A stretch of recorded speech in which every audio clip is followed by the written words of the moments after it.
Hello students, today we shall talk about Neoclassicism 1770 to 1830. Our objective for this module is about the salient features of Neoclassicism art, sculpture and architecture. The contents of this module are Introduction, Historical background, Characteristics of Neoclassical art, Italy and grandeur, Sculptures of Jean Antoine Houdin 1741 to 1828, Neoclassical architecture, Decorative pieces and Joseph Wedgwood 1730 to 1795, Neoclassical literature.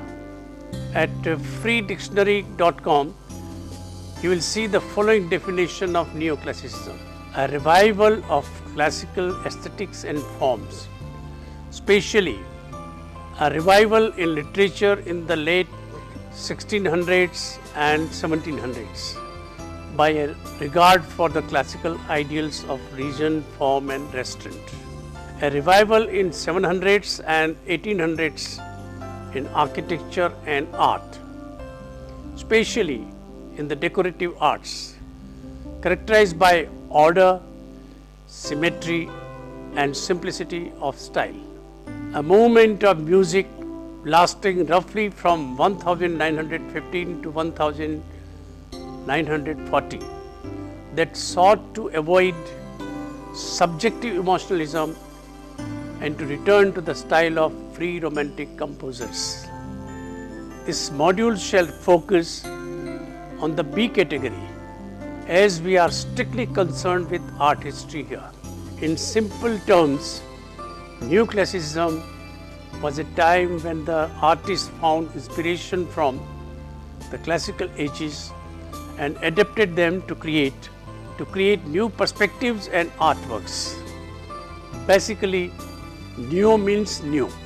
As you know, the principles of order and reason were entirely in keeping with European age of enlightenment and had to compete with Romanticism. Neoclassicism was a reaction against the ostentation of Baroque art and the decadent frivolity of the decorative Rococo school. Historical background. The 18th and 19th century was the times for many revolutions. This was an age of radical change in society, thought and politics. And the events that happened during this time would change the course of the world. Already, enlightenment had changed the perception of people with its empirical, scientific and rational thinking. The common belief as put forward by Enlightenment philosophers that when freed of past religious and political shackles, men and women could and would act rationally and morally. The role of state had now changed to safeguard and facilitate these rights. And when the state failed, people must change the state. And that was the only moral solution. Both the American Revolution of 1776 and the French Revolution of 1789 happened because people followed these thoughts into action.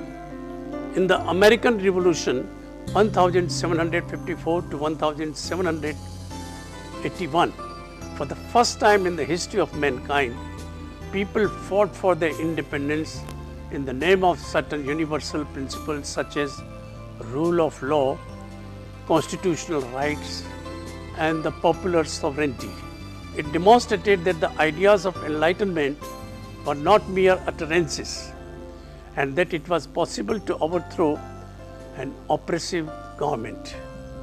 The intent of the American Revolution was liberation from monarchy. But America did not change only monarchy. It adopted a democratic form of government that was designed by Jefferson and others through a constitution. that provided a very stable government to the 17 colonies of America.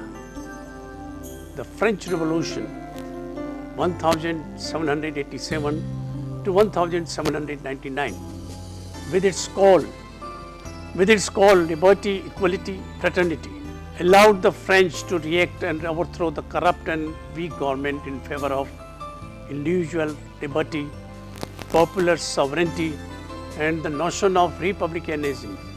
It had abolished serfdom and feudal privileges, created a uniform system of local government, laid the groundwork for a national education system, started legal reforms that would culminate in great Napoleonic Code, abolished slavery in the colonies, and established the standardized metric system.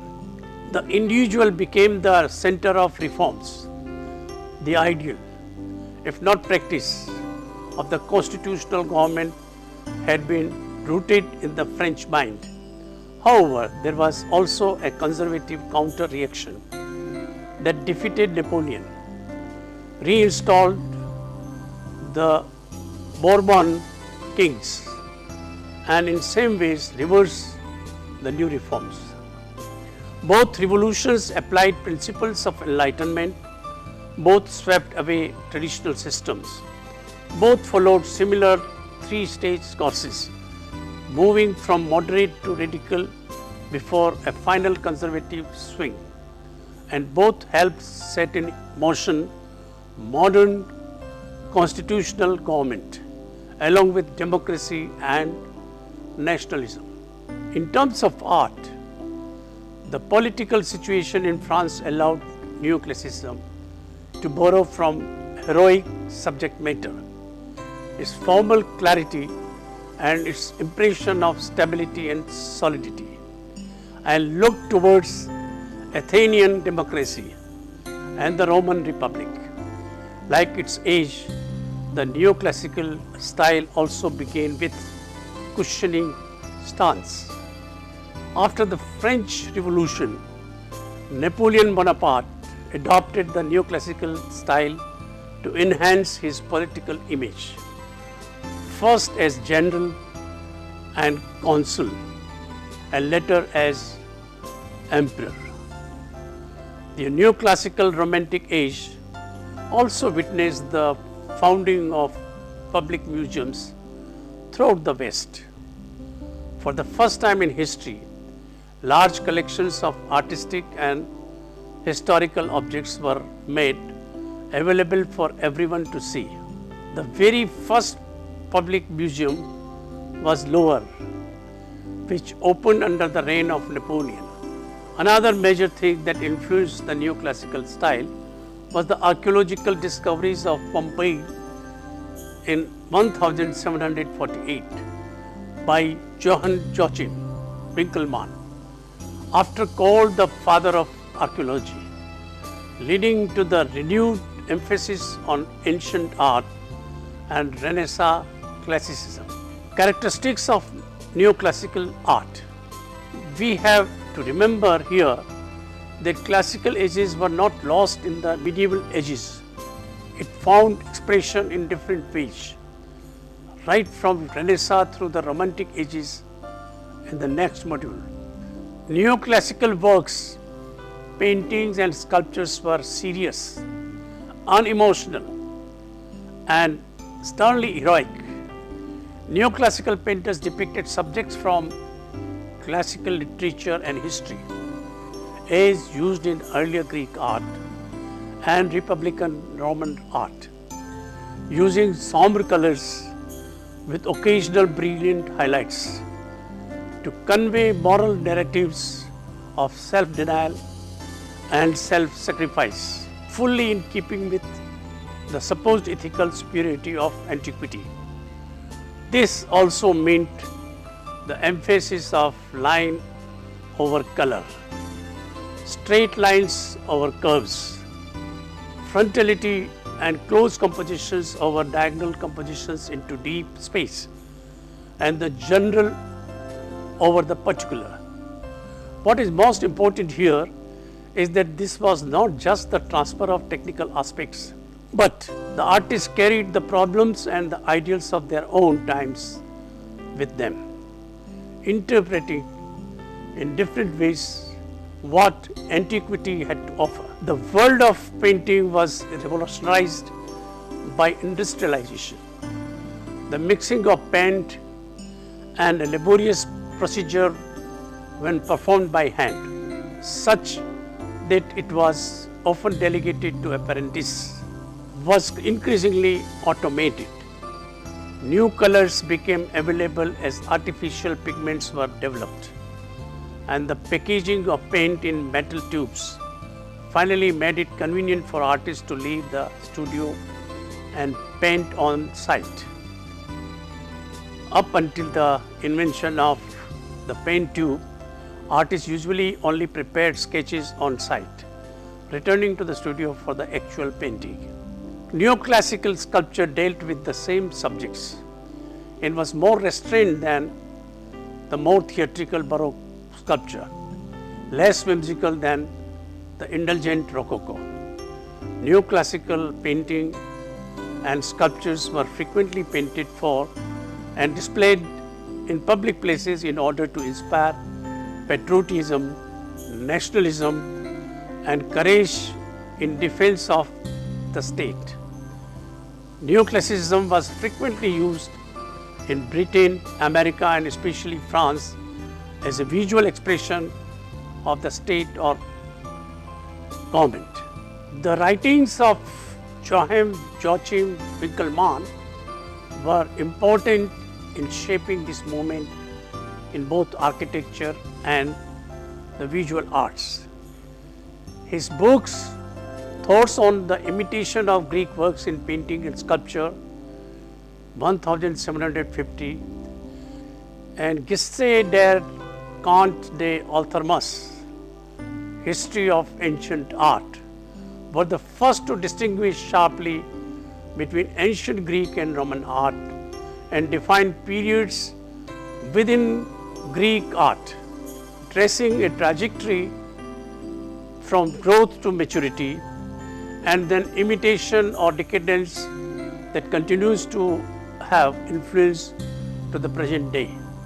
To complement the perfected body of Greeks, wore loose fitting clothing that would move naturally and was so designed that it put not the slightest constraint on the formative nature, thus not constricting the movement of body. The neoclassicals, however, made their objects and characters wear tight clothes that bond the body and does not allow it to develop naturally. Neoclassical architecture was more ordered and less grandiose than Baroque. Although the dividing line between the two can sometimes be blurred, it bore a close external resemblance to the Greek orders of architecture, with one obvious exception. There were no domes in ancient Greece. Most roofs were flat. Italy and Grand Tour. From the 1600s, a new tradition was followed. Some wealthy gentlemen from Europe and America would complete their education by visiting the major cultural sites of Southern Europe. This was called the Grand Tour. The tour would begin in Paris to southern France to visit a number of well-preserved Roman buildings and monuments there, and then headed to Venice, Florence, Naples, and Rome. As the repository of classical and Renaissance past, Italy was the focus of the Grand Tour. As the Grand Tour collectors brought money to the artists and new works of antiquity got discovered, a new energy and vigor came to be felt in Italy. Sculpture and Jean Anton Houdon, 1741 to 1828, The earliest neoclassical sculpture was produced by the artist in direct contact with Winckelmann's circle in Rome in 18th century. Sculptors who on his return to the native Sweden carried the new style of Northern Europe, and the Englishmen Thomas Banks and Joseph Nollekens who introduced the style to their homeland. The dominant figure in the history of neoclassical sculpture, however, was Italian Antonio Canova, who became the member of Roman circle in 1780. Rejecting his earlier Baroque manner, he sought to capture the severity and ideal purity of ancient art. Theseus and the Dead Minotaur 1781 to 1782 portrays the calm of victory rather than active conflict. The work was Canova's first attempt at the new style, and it brought him immediate fame.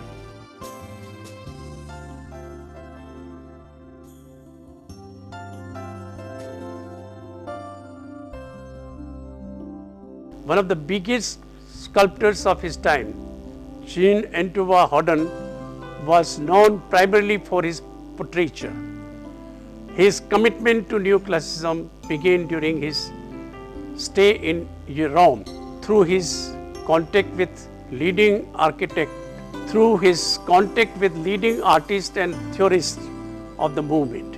He carved busts and full-length statues of a number of important figures of his era, including Denis Diderot 1771, Benjamin Franklin 1778 to 79, Jean-Jacques Rousseau, Voltaire, Molière, George Washington, Thomas Jefferson, Louis XVI, Robert Fulton in 1803 to 1804, and the Napoleon Bonaparte in 1806. He also traveled to America to make a cast of Washington features and a dust of plaster, returning to Paris to execute the life-size marble figure. His works are marked with intense naturalism, the art of antiquity and the Baroque, as well as the classicizing themes.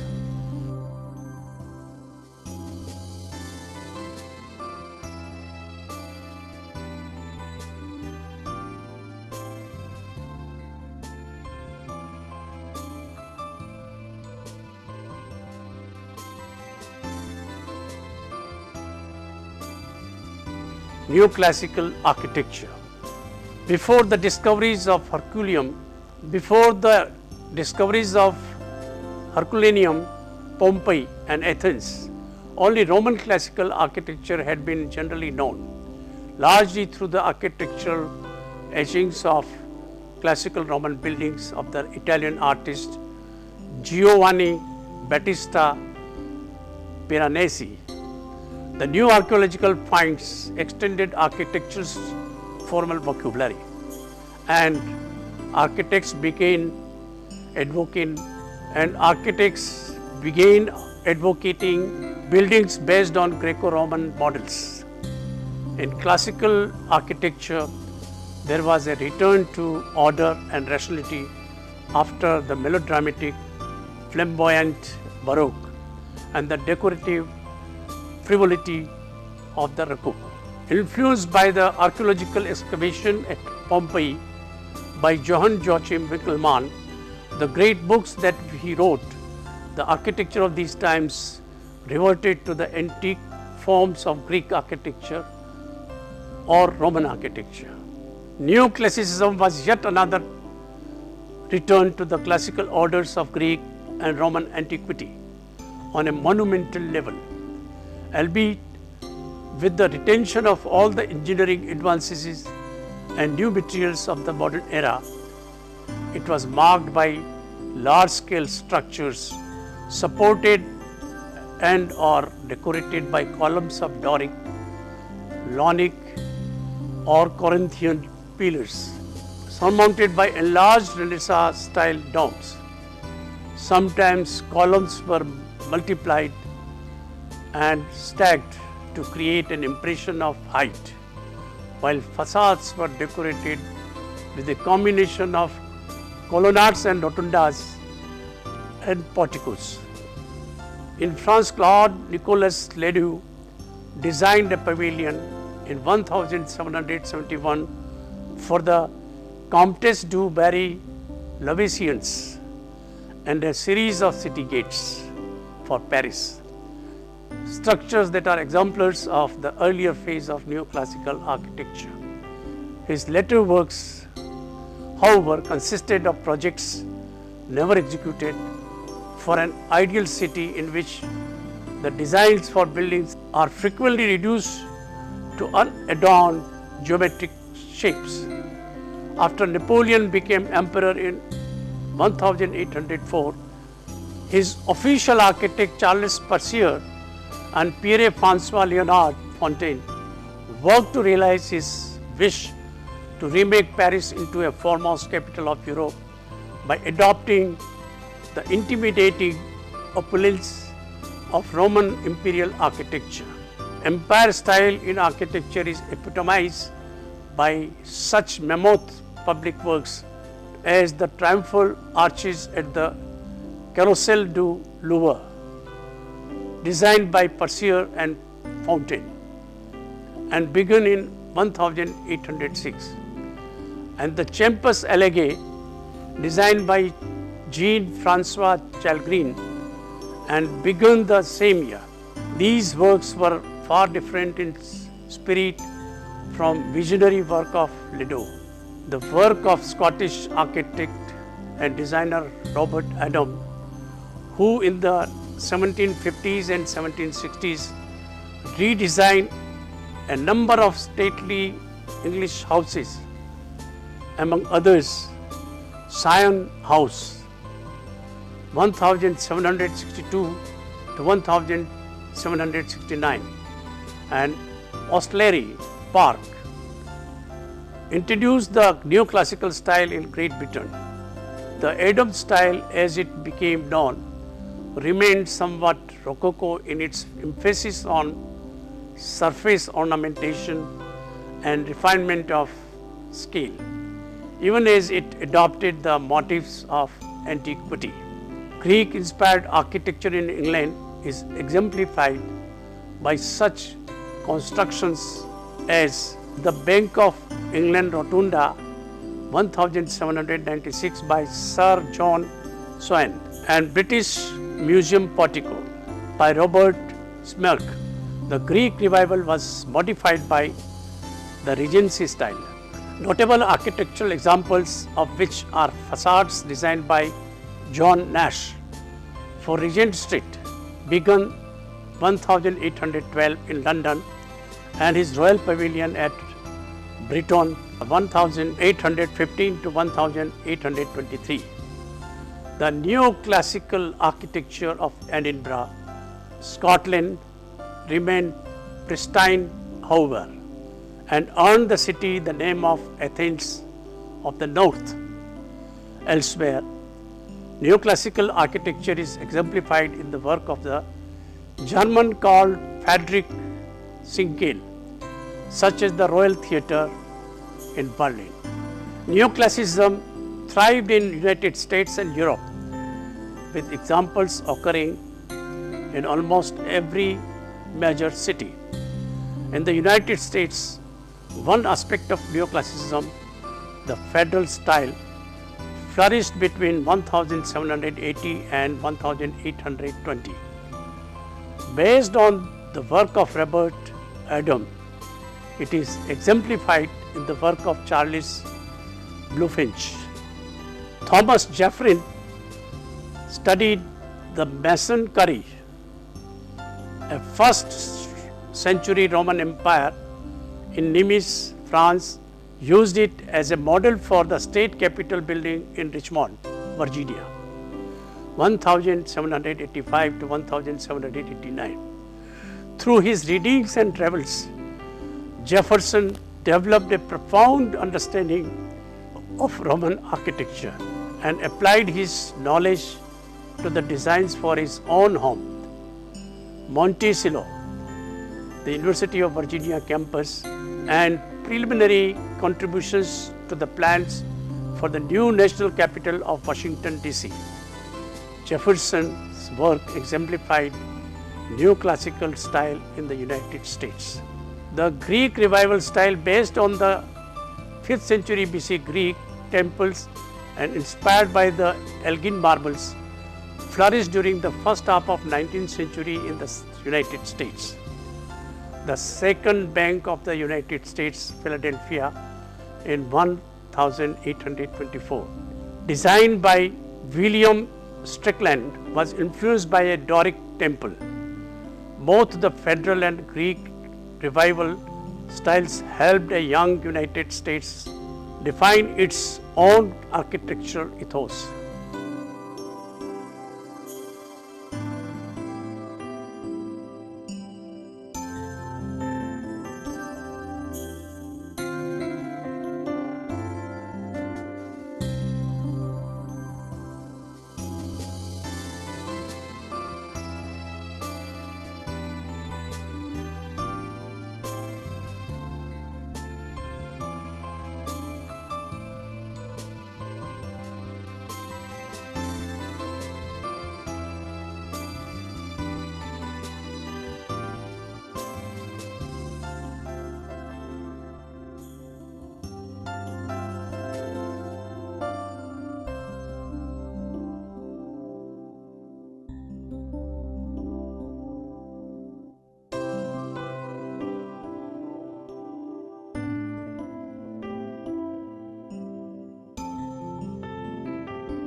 Decorative pieces and Josiah Wedgwood 1730 to 1795.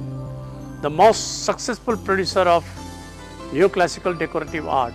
He had his own pottery factory called Atua after ancient Etruscan civilization in central Italy, known for its pottery. He perfected a fine-grained, unglazed, colored pottery, which he called jasperware, featured white figures against a blue ground. Neoclassical literature. The neoclassical period can be divided into three relatively coherent parts. The Restoration Age, 1660 to 1700, in which Milton, Bunyan, Dryden were the dominant influences. The Augustan Age, 1700 to 1750, in which Pope was the central poetic figure, while before Richardson, Fielding and Smollett were presiding over the sophistication of the novel, and the Age of Johnson, 1750 to 1798, which, while it was dominated and characterized by the mind and the personality of inimitable Dr. Samuel Johnson, whose sympathies were with the fading Augustan past, saw the beginning of a new understanding and appreciation of work of Shakespeare. The development by Sterne and of the level of sensibility. Neoclassical theorists saw man as an imperfect being, inherently sinful, whose potential was limited.